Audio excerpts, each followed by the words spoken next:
بسم الله الرحمن الرحيم ولقد آتينا موسى الكتاب فاختلف فيه ولولا كلمة من ربك لقضي بينهم وإنهم لفي شك منه مريب من عمل صالحا فلنفسه ومن أساء فعليها وما ربك بظلام للعبيد وما ربك بظلام للعبيد صدق اللہ العظیم۔ دو آیتیں ہیں سورہ حامیم السجدہ کی اور 24واں پارے کی آخری دو آیتیں ہیں۔ ظلام ایک ہوتا ہے ظالم، ظلم کرنے والا، ایک ہوتا ہے ظلام، بہت زیادہ ظلم کرنے والا۔ یہ ظلم کے پہلو میں آخری لفظ ہے، اس سے آگے لفظ نہیں ہوتا، یہ آخری لفظ۔ ظالم عام طور پر جو ظلم کرتا ہے، چھوٹا موٹا جو ظلم کرتا ہے وہ ظالم کہلاتا ہے۔ ظلام وہ بندہ کہلاتا ہے جو بہت زیادہ ظالم ہے۔ یہ ایک دیکھیں، ایک عالم ہوتا ہے، عالم دین کو جانتا ہے، دین علوم کو جانتا ہے۔ ایک علامہ ہوتا ہے، وہ علامہ جو ہے نا وہ سارے عصری علوم کو اور دینی علوم دونوں کو جانتا ہے، اس وجہ سے اس کا علام، اس سے آگے کوئی لفظ نہیں بنے گا۔ تو اللہ تعالیٰ اپنے لیے فرما رہے کہ وَمَا رَبُّكَ بِظَلَّامٍ لِّلْعَبِيدِ، تمہارا رب بندوں پر بہت زیادہ ظلم کرنے والا نہیں۔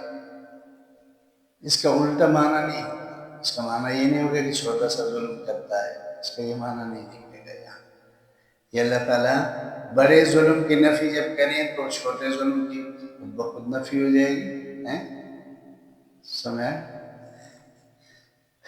آیات کے ترجمہ سن لیجیے۔ وَلَقَدْ آتَيْنَا مُوسَى الْكِتَابَ، ہم نے موسیٰ علیہ السلام کو کتاب عطا کی، فَاخْتُلِفَ فِيهِ، تو لوگوں نے اس میں بھی تو اختلاف پیدا کیا۔ وَلَوْلَا كَلِمَةٌ سَبَقَتْ مِن رَبِّكَ لَقُضِيَ بَيْنَهُمْ، اور اگر تمہارے پروردگار کی طرف سے حکم، فیصلہ جو ہو چکا ہوتا، لَقُضِيَ بَيْنَهُمْ، تو ان کے درمیان ضرور فیصلہ اللہ فرماتے۔ وَإِنَّهُمْ لَفِي شَكٍّ مِّنْهُ مُرِيبٍ، لیکن یہ لوگ ایک ایسے شک میں مبتلا ہے جس نے ان کو تردد میں مبتلا کر رکھا ہے۔ شک بڑھتے بڑھتے ہر جگہ ان کو تردد ہونے لگتا ہے۔ من عامل صالحا، لوگوں میں سے جو بھی نیک عمل کرے، فلنفسہ، نیکی کا ثواب فائدہ اسی کو ہے۔ ومن اساء، اور جو برائی کرے، فعلیہا، برائی کا نقصان بھی اسی پر ہے۔ وما ربک بظلام للعبید، اور تمہارا رب اپنے بندوں پر بہت ظلم کرنے والا نہیں۔ کیا معنی؟ ظلم کرتا ہی نہیں، تمہارا رب بندوں پر ظلم کرتا ہی نہیں۔ اچھا، موسیٰ علیہ السلام کو بھی اللہ تعالیٰ نے تورات جب عطا کی تو لوگ دو حصوں میں تقسیم ہوئے، کچھ لوگ اس کو مانتے تھے، کچھ نہیں مانتے۔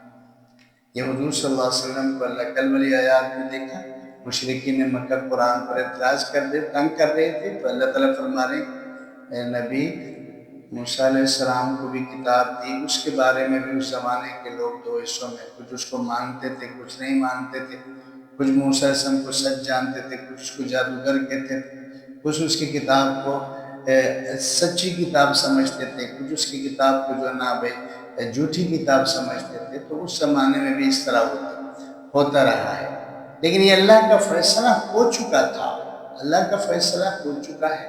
اللہ فرمایا اگر میرا فیصلہ نہ ہوتا لَقُضِيَ بَيْنَهُمْ، اگر یہ فیصلہ نہ ہوتا تو میں ان کے درمیان فیصلہ کیا تھا؟ فیصلہ یہ کہ بھئی بڑی سو سزا ہے، گناہوں کی سزا یہ آخرت میں ہی انسانوں کو دی جائے گی، دنیا میں نہیں۔ اللہ فرما رہے کہ میں نے ایک فیصلہ کر چکا ہے کہ بھئی دنیا میں فوراً گناہوں پر پکڑ، فوراً گناہوں کی سزا، اور وہ بھی بڑی سزا دنیا میں نہیں دی جائے گی۔ دنیا میں البتہ تنبیہ کے لیے مختلف جو نا عذاب کی شکلیں آئیں گی، لیکن کلیتاً جو بڑی سزا، بڑا عذاب ہے، اللہ تعالیٰ نے اس کو آخرت ہی میں رکھا ہے، تاکہ دنیا میں انسان اس مہلت سے فائدہ اٹھا کر یا تو اپنے آپ کو ٹھیک کرے یا مزید اپنے آپ کو تباہ و برباد کرے۔ تو اللہ فرما رہے ہیں کہ میں نے جو فیصلہ، ایک میرا دستور ہے کہ میں نے اس عذاب کو آخرت میں رکھا ہے۔ اگر یہ فیصلہ نہ ہوتا تو میں ان یہودیوں کو دنیا میں ہی بڑا عذاب دے کر دکھا دیتا کہ یہ غلط کرتے ہیں جو تورات کو نہیں مانتے۔ اور پھر ان کے اندر یہودیوں کے اندر اللہ فرمائے اتنے شک اتنا مضبوط ہے کہ اب اس شک کی وجہ سے بھی ہر کام میں ان کو تردد ہو جاتا ہے، ان کو شک ہو جاتا ہے کہ پتہ نہیں یہ صحیح ہے، موسیٰ صحیح ہے کہ نہیں، تورات صحیح ہے کہ نہیں۔ فرمایا کہ میرے نبی یہ سارا سلوک آپ کے ساتھ مشرکین مکہ کرتے ہیں، ان کے بارے میں بھی میرا وہی ہے کہ وہ کلیتاً بڑا عذاب ان کا آخرت میں ہوگا، البتہ چھوٹے عذاب کی تعزیہ وقت کو دیکھ کر ان کے اوپر فیصلے کیے جائیں گے۔ دوسری آیت میں جو نا ہے کہ اللہ تعالیٰ نے بتایا کہ من عمل صالح، جو انسان نیک عمل کرتا ہے، ایمان لانے کے بعد نیک عمل کرتا ہے، نیکی کا فائدہ صرف اس انسان کو جو نیک عمل کرتا ہے، اور برائی کا نقصان اس انسان کو جو برا کرتا ہے۔ یہ نیکی کی وجہ سے اللہ کو کوئی فائدہ ہوتا ہے؟ قطعاً نہیں۔ گناہ کی وجہ سے اللہ کا کوئی نقصان ہوتا ہے؟ قطعاً نہیں۔ نیکی اور بدی کے اثرات کا تعلق انسانوں سے ہے، انسانوں کے فائدے کے لیے نیکی اور انسانوں کے نقصان کے لیے جو نہ گناہ ہے۔ لہٰذا گناہ کرنے کے بعد یا نیکی کرنے کے بعد انسان اپنے اوپر جو نہ اس کے اثرات کا انتظار کرے، ان کی وجہ سے اللہ کو کوئی فائدہ یا اللہ کو کوئی نقصان نہیں ہوگا۔ اللہ تعالیٰ انسانوں پر ظلم نہیں کرتا۔ میرے اور آپ کا رب جو نہ وہ ظالم ہے ہی نہیں، وہ رحمان رحیم ہے۔ قرآن میں کئی جگہ اللہ نے بتایا کہ میری رحمت ہمیشہ میرے غضب اور غصے پر حاوی رہتی ہے۔ میری رحمت ہمیشہ میرے غضب اور غصے پر حاوی رہتی ہے، یعنی غالب اللہ تعالیٰ نے کائنات میں رحمت رکھی ہے، لہٰذا رحمت کا تقاضا یہ ہے کہ ظلم نہ ہو۔ اللہ تعالیٰ کسی پر کوئی ظلم نہیں کرتا۔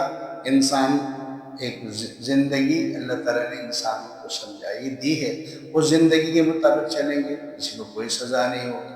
اگر اس زندگی سے ہٹیں گے تو پکی بات ہے تو اللہ تعالیٰ اصولوں کے خلاف ورزی کرنے پر، اللہ کے قانون کی خلاف ورزی کرنے پر اللہ عذاب بھی دے گا، اور وہ عذاب اس اصول کے تحت جو اللہ تعالیٰ نے اس انسان کے لیے اپنی طرف سے پیغمبر بھیج کر، اپنی طرف سے کتاب نازل کر کے طے کیا ہے۔ لہٰذا نیکی کا فائدہ بھی ہمارا ہے، برائی کا نقصان بھی ہمارے ساتھ منسلک ہے۔ عقل مندی یہ ہے کہ انسان ایمان کے بعد نیکی کو اپنی شعار بنائے اور برائی سے اپنے آپ کو بچا کے رکھے، تاکہ اللہ تعالیٰ کی رحم کو، اللہ کی رحمت کو دنیا میں آسانی سے حاصل کرے۔